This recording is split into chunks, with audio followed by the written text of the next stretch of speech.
سلامونه درنو لیدونکو، هیله ده چې روغ او جوړ به یاست. نن درته د یو ښکلي پیغلې په اړه جالب مطلب لرم. تمه ده تر پایه وګورئ او زموږ چینل در سره سبسکرایب کړئ. یوې ډېرې ښکلې نجلۍ غوښتل چې واده وکړي، خو هغې داسې ځوان غوښته چې ډېر تقوادار او پرهیزګار وي. په همدې توګه یې د خپل واده لپاره 3 شرطونه کېښودل. لومړی دا چې خاوند باید ټول قرآن کریم تلاوت او تلې ختم وکړي. دویم دا چې خاوند باید ټول کال روژه وي. دریم دا چې خاوند باید ټوله شپه عبادت وکړي او تل د شپې لخوا ویښ پاتې شي.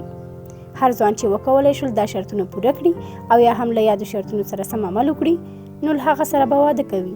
نجلۍ ډېره ښکلې وه او ډېر خلک ورته په مرکه راتلل، مګر هغوی پوهېدل چې نشي کولی دا شرطونه پر ځای کړي.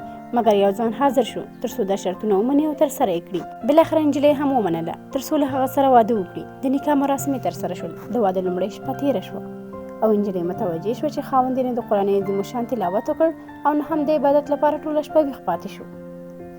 نجلۍ پرېښوده تر څو یو څو میاشتې نورې هم تېرې شي او وګوري چې په خاوند کې بدلون رامنځته کېږي او که نه. مګر په خپل خاوند کې هیڅ بدلون ونه لیده او حتی پرله پسې روژه هم ونه لیده. بالاخره نجلۍ د طلاق غوښتنه وکړه او دواړه محکمې ته لاړل. قاضي پوښتنه وکړه د واده شرایط څه وو؟ ځوان ځواب ورکړ د تل لپاره د قرآن کریم تلاوت او ختم، د کال ټولې ورځې روژې نیول، ټوله شپه عبادت کول. قاضي وپوښتل آیا ټول شرایط دې پر ځای کړي دي؟ ځوان ځواب ورکړ هو ښاغلیه. قاضي ویل دروغ مه وایه، مېرمنه دې وایي چې له شرطونو څخه یو شرط دې هم نه دی عملي کړی. مګر ځوان په ټینګار سره ویل چې ټول شرطونه یې ترسره کړي دي. قاضي وپوښتل آیا ټول قرآن عظیم الشان تلاوت کړی؟ ځوان ځواب ورکړ هو. قاضي په تعجب وپوښتل څنګه او څه ډول؟ ځوان ځواب ورکړ ښاغلیه، زه د ورځې 3 ځله د اخلاص سورت لولم او حضرت نبی کریم صلی الله علیه وسلم فرمایي هر هغه څوک چې 3 ځله د اخلاص سورت ولولي نو د قرآن کریم د یو ختم معادل دی. قاضي پوښتنه وکړه څه ډول دې روژه ونیوله؟